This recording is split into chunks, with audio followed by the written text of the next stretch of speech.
बिस्मिल्लाहिर्रहमानिर्रहीम। अस्सलाम वालेकुम। मैं विसामुद्दीन साजिद और उम्मीद है आप सब खैरियत से होंगे। कल लाहौर में जो बदतरीन तशद्दुद तहरीक इंसाफ के कारकुनों पे हुआ था और उसमें उनका एक कारकुन अली बिलाल शहीद हुआ था। आज उनका नमाज जनाजा था और उनकी तस्वीर जो अभी सोशल मीडिया पे भी मौजूद है, उसको अगर आप देख लें तो उससे बिल्कुल क्लियर है। और अभी तो डॉक्टरों की तरफ से भी ये तस्दीक हुई है, सोशल मीडिया पे ये खबरें चल रही है कि इनकी मौत तशद्दुद की वजह से हुई है। चूँकि जो इमरान खान साहब ने वीडियो शेयर की थी और पुलिस वालों ने उनको उठाकर अपने साथ लेकर गया था। और फिर ये भी खबरें आ रही है, आज फवाद चौधरी ने एक खबर शेयर की थी कि हॉस्पिटल के एमएस के मुताबिक अली बिलाल को पुलिस ने वहाँ पे लेकर आया था, मतलब उनकी जो डेड बॉडी थी वो पुलिस लेकर आई थी। लेकिन बदकिस्मती ये है कि उसका जो एफआईआर है वो तो न निगरान वज़ीर आला के ख़िलाफ़ अभी तक दर्ज हुआ, न सीसीपीओ और आईजी और दूसरे पुलिस ऑफिसर के ख़िलाफ़ ये कत्ल का मुकदमा दर्ज हुआ, बल्कि इमरान खान और उनके साथियों के ख़िलाफ़ ज़रूर हुआ है। जो फवाद चौधरी ने अपने ट्विटर अकाउंट पे एफआईआर को शेयर किया, उसमें कत्ल का मुकदमा इमरान खान के ख़िलाफ़ दर्ज किया गया है और बाकी उनके लोगों के ख़िलाफ़ जो तहरीक इंसाफ के लोग थे। हालांकि होना तो ये चाहिए था कि अभी तक मोहसिन नकवी को गिरफ़्तार कर लिया जाता, आईजी को गिरफ़्तार कर लिया जाता, डीआईजी या सीसीपीओ है उनको गिरफ़्तार कर लिया जाता, बाकी जितने भी पुलिस ऑफिसर्स इस पूरी ऑपरेशन के अंदर मुलव्विस थे उनको गिरफ़्तार कर लिए जाते। लेकिन बदकिस्मती ये है कि पाकिस्तान के अंदर हमेशा जो ताकतवर है वो कानून से बालातर होते हैं और इसका सबूत यही अली बिलाल की शहादत है कि अगर यहाँ पे कानून मौजूद होती तो अभी तक ये तमाम लोग गिरफ़्तार हो चुके होते। लेकिन ये पाकिस्तान की बदकिस्मती है और इसको इंसाफ भी नहीं मिलेगा। जिस तरह इंसाफ अभी तक अरशद शरीफ को नहीं मिला और कल अरशद शरीफ का केस भी है सुप्रीम कोर्ट के अंदर, चीफ जस्टिस साहब की सरबराही में 5 रुकनी बेंच उसके समाअत करेंगे। लेकिन जिस तरह इंसाफ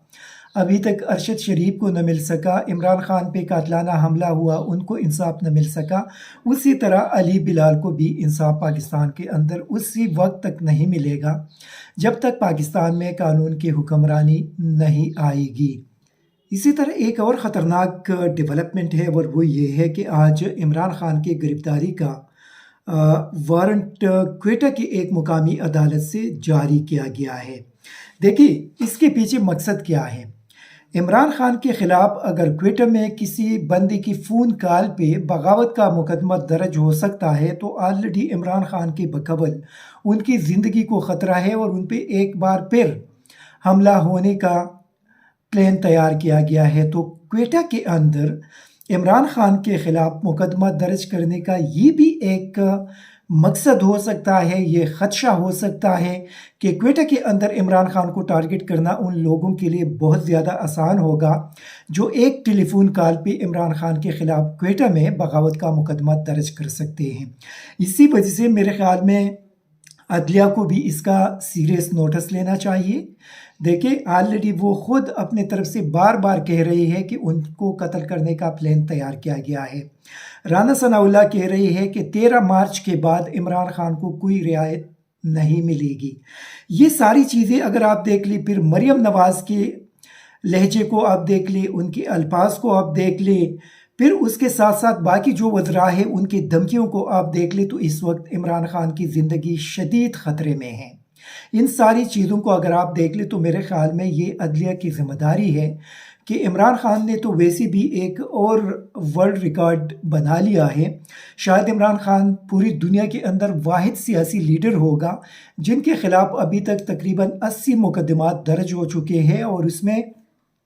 बगावत का मुकदमा भी है, उसमें दहशतगर्दी का मुकदमा भी है, उसमें पता नहीं किस किस किस्म के मुकदमे उसके अंदर शामिल है। तो शायद इमरान खान पूरी दुनिया के अंदर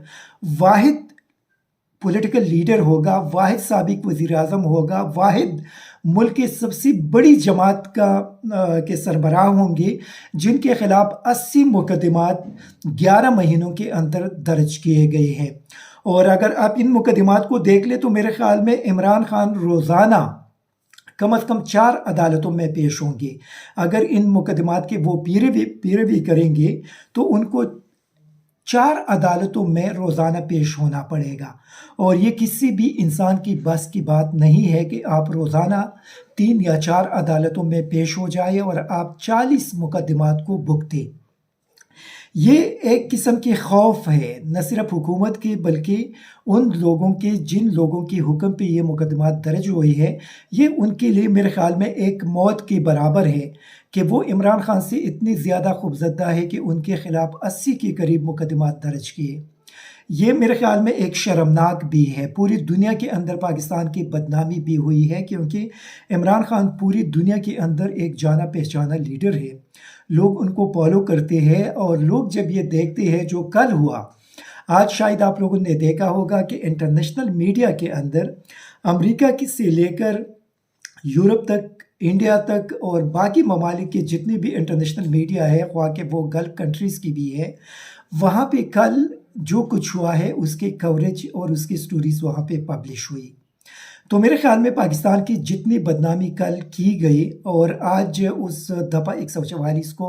واپس ختم کر دیا، اس سے بھی یہ کلیئر ہوا کہ یہ جو پابندی لگائی گئی تھی وہ صرف اور صرف عمران خان کی ریلی کو روکنے کے لیے وہ پابندی لگائی گئی تھی، اور شاید مریم نواز کو یا ان طاقتور لوگوں کو جو عمران خان سے خوفزدہ ہے اور ان سے ڈرتے ہیں، صرف ان کو خوش کرنے کے لیے نگران حکومت نے ایک غیر قانونی اور غیر آئینی قدم اٹھایا، کیونکہ جو بات وہاں پہ کی گئی تھی کہ یہ لا اینڈ آرڈر سچویشن خراب ہے، تو لا اینڈ آرڈر سچویشن کس طرح ایک دن کے اندر پھر بہتر ہوا پنجاب کے اندر۔ لیکن میرے خیال میں پاکستان میں یہ جو صورتحال چل رہی ہے اور جس طریقے سے نگرانوں نے جو نگرانی شروع کر دی ہے، یہ یاد رکھے کہ محسن نقوی کو پاکستان کے اندر ہی رہنا ہے، اور یہ نگران حکومتیں بھی ختم ہو جائے گی، الیکشن بھی ہو جائیں گے، ایک نئی حکومت بھی آئے گی، لیکن یہ جو کچھ پنجاب کے اندر ہوا یا جو کچھ گورنر خیبر پختونخوا کر رہے ہیں، جو کچھ وفاقی حکومت کے لوگ کر رہے ہیں اور باقی جو طاقتور لوگ ہیں وہ کر رہے ہیں، ان کو ایک نہ ایک دن قانون کی نیچے آنا پڑے گا، اور جب یہ لوگ قانون کے نیچے آ گئے تو اس دن پھر ان کو احساس ہو جائے گا کہ کس طریقے سے ان لوگوں نے قانون اور آئین کو ہاتھ میں لے کر ایک ظلم اور بربریت کی داستان اس وقت رقم کر دی تھی۔ میرے خیال میں یہ بہت زیادہ افسوسناک ہے، بہت زیادہ تشویشناک صورتحال ہے۔ ایک اور جو بڑی سٹوری ہے وہ یہ ہے کہ آج وکلاء کی طرف سے یہ اعلان کیا گیا ہے کہ chief justice supreme court of Pakistan کے خلاف اگر سازش کی گئی، کیونکہ یہ اطلاعات سامنے آ رہی ہے کہ ان کے خلاف سازش کا ایک مبینہ طور پہ پلان تیار کیا گیا ہے، اور اس میں صرف چیف جسٹس اور کچھ اور بھی ججز صاحبان کے حوالے سے بات کی جا رہی ہے، جس طرح کہ آج اعتزاز احسن صاحب نے بتایا، اور اس نے کہا کہ چیف جسٹس آف پاکستان وکلاء کے لیے ریڈ لائن ہے۔ انہوں نے تمام اداروں کو بھی خبردار کیا، حکومت کو بھی خبردار کیا، اور ساتھ ساتھ سپریم کورٹ کے ججز صاحبان اور ماتحت عدلیہ کو بھی بتایا کہ چیف جسٹس آف پاکستان وکلاء کے لیے ریڈ لائن ہے۔ اگر اس ریڈ لائن کو کوئی بھی بندہ، کوئی بھی ادارہ، کوئی بھی سیاسی جماعت کراس کریں گے تو اسی صورت میں پھر ان کو وکلا پیش کرنا پڑے گا، کیونکہ اس نے 2007 کا حوالہ بھی دیا، جو اس وقت عدلیہ کی آزادی کے لیے ایک تحریک چلائی گئی، اور اس نے اس کے طرف اشارہ دیا کہ یہ تحریک بھی اسی طرح ہی ہوگی۔ تو یہ یاد رکھے کہ جن لوگوں نے اگر اس سازش میں حصہ لیا، مبینہ طور پہ جو سازش تیار کی گئی ہے اور اس کے اندر جو کچھ اطلاعات سامنے آ رہے ہیں، بڑے خوفناک اور بڑی تشویشناک قسم کے ہیں، اور جس طریقے سے وفاقی وزراء مریم نواز ساتھ باقی جو ان کے لوگ ہیں وہ جس طریقے سے عدلیہ کو ٹارگٹ کر رہے ہیں، اور ابھی تک افسوس کی بات یہ ہے کہ عمران خان نے ایک معمولی سی بات کی تھی کہ میں ایک معزز جج صاحبہ کے خلاف قانونی کارروائی کروں گا، اور ان کے خلاف توہین عدالت کی کارروائی کی گئی تھی، لیکن مریم نواز نے اوپنلی چیف جسٹس اور معزز عدلیہ کے ججز صاحبان کو نہ صرف دھمکیاں دی بلکہ ان کے خلاف سنگین قسم کے الزامات لگائے، لیکن آج تک مریم نواز کے خلاف کوئی کارروائی شروع نہیں ہوئی۔ یہ بڑی افسوس کی بات ہے، اور اس سے آپ اندازہ لگا سکتے ہیں کہ اگر یہ کسی اور جج کے خلاف اگر اس قسم کی صورتحال बन जाती तो अभी तक पता नहीं कितनी अदालतें उसमें एक्शन लेती और अभी तक मरियम नवाज़ जेल के अंदर होती। लेकिन बदकिस्मती ये है कि यहाँ पे जिस तरीके से इन चीज़ों को नज़रअंदाज किया जा रहा है, वो पाकिस्तानी कौम इन सारी चीज़ों को नोट कर रही है। और इसे आप याद रखिए कि वकला ने आज ऑलरेडी ऐलान कर दिया कि वो निकलेंगे सड़कों पे और पूरे मुल्क से निकलेंगे। जब वो वकला निकलेंगे तो डेफिनेटली तहरीक इंसाफ भी उनके साथ उनकी हिमायत का ऐलान करके निकलेंगे और फिर कौम भी उनका साथ देकर अपनी अदलिया को बचाने के लिए बाहर आएंगे। तो आप सोच लें कि उस वक्त किस किस्म के हालात होंगे और क्या सिचुएशन उस वक्त बनेगा। और उस वक्त ये जो लोग अगर साजिश कर रहे हैं परस्करी, तो उनको ये सोचना चाहिए कि क्या उनके लिए फिर पाकिस्तान में रहना मुमकिन होगा, इनको अपने दफातरों में बैठना मुमकिन होगा, इनको अपने घरों के अंदर रहना मुमकिन होगा। क्योंकि इस किस्म के अगर सूरत हाल पाकिस्तान के अंदर परस्करी बन जाए,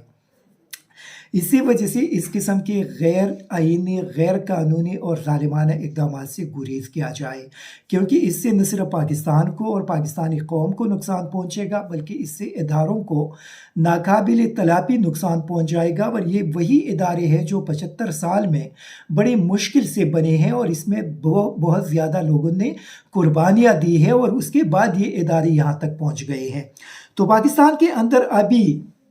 कानून की हुक्मरानी आएगी। जितना भी ज़ोर लगाए, जितना भी चीखे, जितना भी मरे, जितना भी कोशिश करे, लेकिन कानून की हुक्मरानी अब आएगी। क्योंकि कौम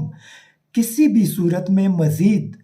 ये जो निज़ाम है कि ताकतवर के लिए एक निज़ाम और कमज़ोर के लिए दूसरा निज़ाम, इसको शायद मज़ीद कौम बर्दाश्त नहीं कर सकेंगे। आप देख ले गवर्नर खैबर पख्तूनख्वा जो कुछ कर रहे हैं, अगर आज कानून की हुक्मरानी होती तो क्या governor Khyber Pakhtunkhwa supreme court of Pakistan के हुक्म के बावजूद इस किस्म की हरबी इस्तेमाल करते?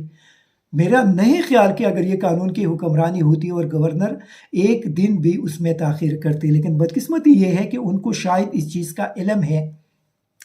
कि उनके पीछे ताकतवर लोग खड़े हैं और उनका कोई कुछ भी नहीं बिगाड़ सकता। एक और जो बड़ी खबर है वो ये है कि लाहौर हाई कोर्ट ने पेमरा की तरफ से इमरान खान की तकारीर पे पाबंदी का जो नोटिफिकेशन जारी कर दिया था उसको मुअत्तल कर दिया है। और साथ पेमरा ने एक बड़ा अजीब किस्म का काम किया कि उनकी मौजूदगी में आला अदलिया के मुअज़्ज़िज़ जज साहिबान के ख़िलाफ़ मरियम नवाज़ और बाकी लोगों के प्रेस कॉन्फ्रेंसेस न सिर्फ प्राइवेट टीवी चैनल पे बल्कि स्टेट रन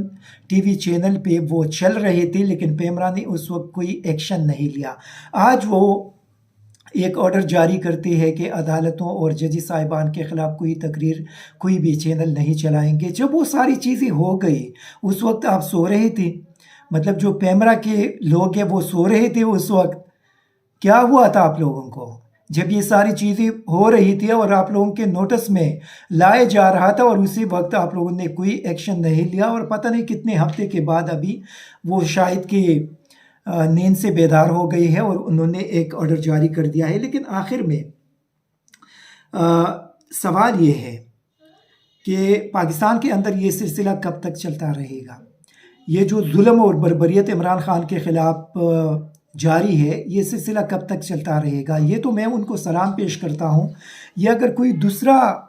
शायद अगर इस किस्म की चीज़ें मरियम नवाज़ या नवाज़ शरीफ या किसी आसिफ जरदारी वग़ैरह के ख़िलाफ़ या फजल रहमान के ख़िलाफ़ आप करें तो पता नहीं कि वो क्या कुछ पाकिस्तान के अंदर अब तक वो कर चुके होते। लेकिन इमरान खान ने अभी तक कोई ऐसा गैर आईनी और गैर कानूनी कदम नहीं उठाया जिससे किसी इदारे को नुकसान पहुँचे। उसके बावजूद वो अदालतों में जाकर रिक्वेस्ट करते हैं कि वो बीमार हैं, वो ज़ख्मी है, उन पे कातलाना हमला हुआ है, वो घूम फिर नहीं सकते। अगर वो मूवमेंट करेंगे तो उनकी हड्डी जो अभी तकरीबन काफ़ी हद तक उसकी हेलिंग हो चुकी है, उसको दोबारा नुकसान पहुंच जाएगा। मिन्नत समाजत करते हैं लेकिन कानून हाथ में नहीं लेते।